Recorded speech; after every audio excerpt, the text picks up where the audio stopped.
Hey guys, so as you may know, I broke my wrist racing a few weeks back, so I'm not able to ride much right now, just trying to get healed up and ready for the next season. So today's video is going to be quite a bit different.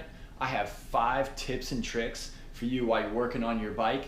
I guarantee you didn't know them all.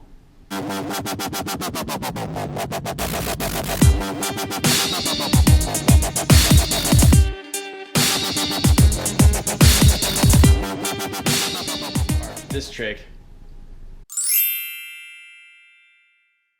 we're putting the grip on the bars. A lot of you use lock-ons. That's all right. The point here is when you have just the regular grip, you need to get it on the bars. A lot of people have used hairspray or something slick to put it on the bar, hoping that it'll dry and that you don't get that throttle grip that tends to slide back and forth. This is the fastest way to put grips on the bars. All you need is some zip ties.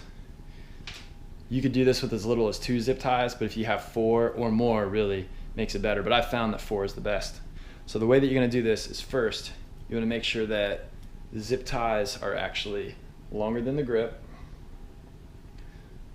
The longer the better. Make sure they're definitely longer so they can stick out on both ends.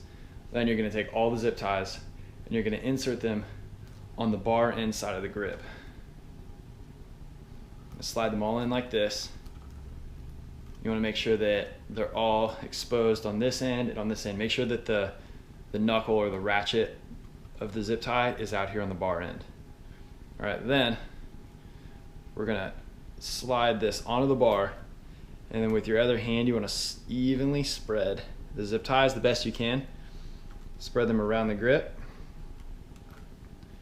like that. Then it's just gonna slide right on. Make sure you get it as far onto there you want.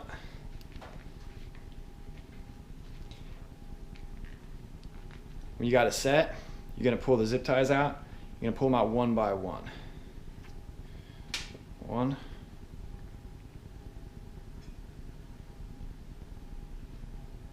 2, 3, and 4. All right, that's it. Grab your bar end, jam it in there.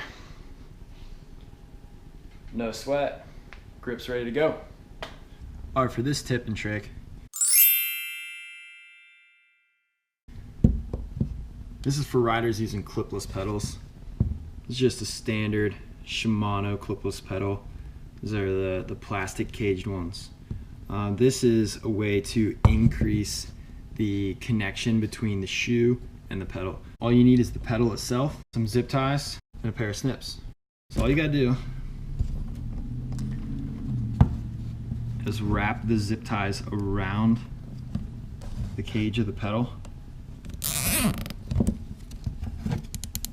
and pull them tight.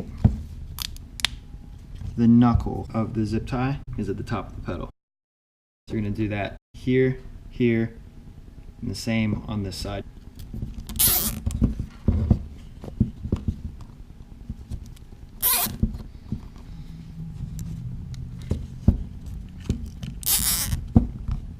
Just like that, and you're going to take the snips, and there you go.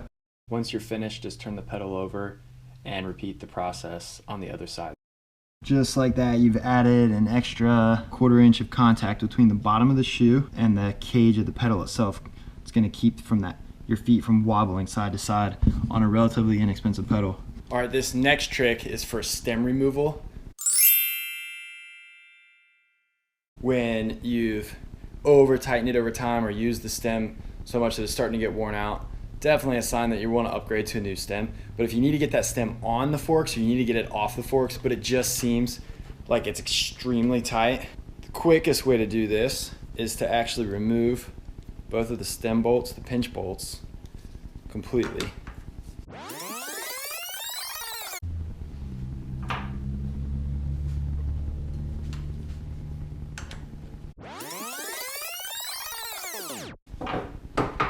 And as you can see, no stem bolts in there, and this thing still won't turn at all. So this thing is really tight. So here's the trick. You can use a quarter. If you're cheap, you can use a penny. I like to use a quarter. You're gonna put it in this slot.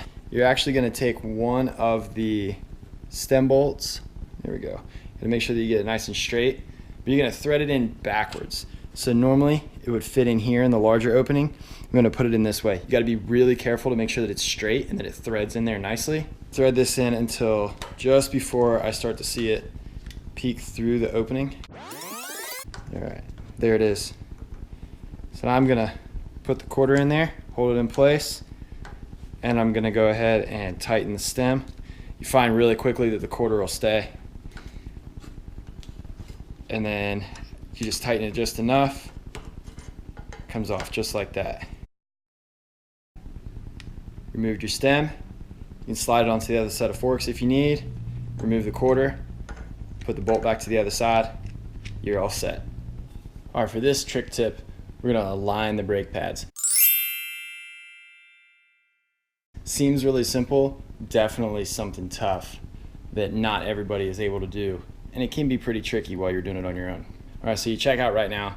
My brakes are lined up pretty well as far as the spacing on either side, but when I spin the wheel, it rubs. The reason why it's rubbing is because the pad isn't at the exact angle of the rim, whether that's horizontally or vertically. First thing that you want to do is I loosen the pad. You can see here that the pad is really loose.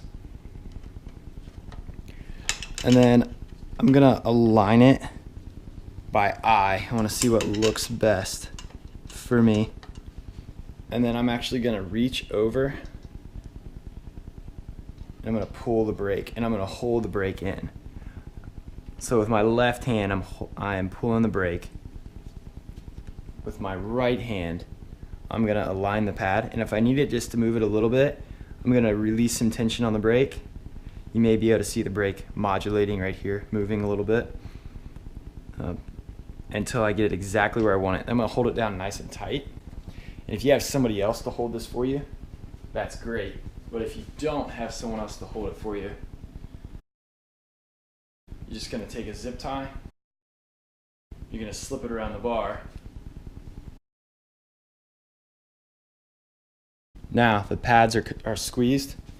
You're gonna go ahead and tighten it, but you wanna make sure that when you tighten it, it doesn't turn to the right. So I'm gonna put one finger right here to block it. You'll see that it wants to turn. So I may even come down here and push this direction on the bottom to keep it from rotating clockwise. Pull it tight. Now you know that the angle of the brake pad is flush with the angle of the rim. Next thing to do if you're doing this by yourself is to depress the brake by slipping that zip tie off of there. Give it a few squeezes to set everything. Rim's good to go.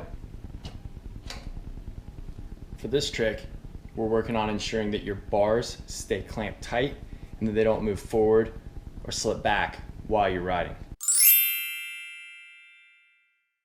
The number one way to do this is ensure that the gap on either side of the stem, the gap between the stem itself and the top cap, are even. If you tighten the bars down all the way and still feel your bars slipping from time to time, this is the first thing that you need to check.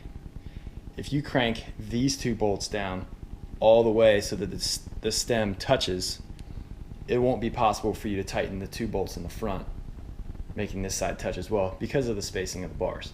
If you find that the gap on this side is smaller or closer than the gap on this side, after you've completely tightened all four of them, you simply have to back off just a bit the two bolts on the side of the smaller gap and then tighten the bolts on the side of the larger gap.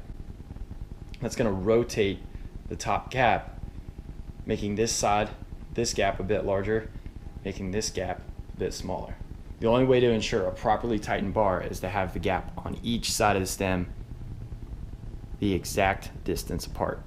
All right, there you have it, guys. I appreciate you watching those 5 tips and tricks for working on your bike that I bet you didn't know. If you did know one or some or maybe all of them, if you're a real pro, make sure to comment below. Let me know which number you liked the best, which one you didn't know, maybe the ones that you did. Until next time, remember to subscribe to my channel. Thanks.